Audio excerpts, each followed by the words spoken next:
సజ్జలకు TDP నేత Buddha Venkanna counter ఇచ్చారు. చంద్రబాబుని టచ్ చేయటం ఎవరి వల్ల కాదు అన్నారు బుద్దా వెంకన్న. ఆయనని అరెస్ట్ చేస్తే ఏమైందో అందరికీ తెలుసు అన్నారు వెంకన్న. వైసీపీలో 10 మంది ఎమ్మెల్యేలు కూటమి పార్టీలతో టచ్ లో ఉన్నారని అన్నారు బుద్దా.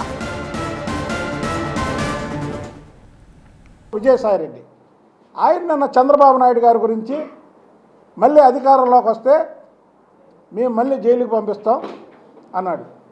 వైఎస్ రాజశేఖర రెడ్డి ముఖ్యమంత్రిగా ఉన్నాడు, ఎన్నో ఎంక్వైరీలు వేశాడు, ఒక్క అవినీతి ఆరోపణ ఆయన మీద రుజువు కాల. అలాగే వైఎస్ జగన్మోహన్ రెడ్డి ప్రభుత్వం వచ్చిన తర్వాత ఎన్నో ఫైళ్ళు తిరగేశారు ఐఏఎస్లందరితో కూర్చోబెట్టి, ఆయన మీద ఏ ఒక్క అవినీతి ఆరోపణలు లేవు.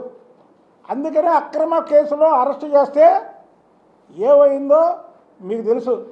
ఏంటా మీరు చేసేది? అసలు మీ పార్టీ ఉందా?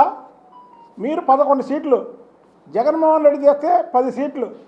10 సీట్లు కూడా కూటమి పార్టీలో చేరడానికి కూటమి ప్రభుత్వం వచ్చిన మరుక్షణం నుంచి కూడా కూటమిలో ఉన్నటువంటి 3 పార్టీలతో బేరాలు ఆడుతున్నారు.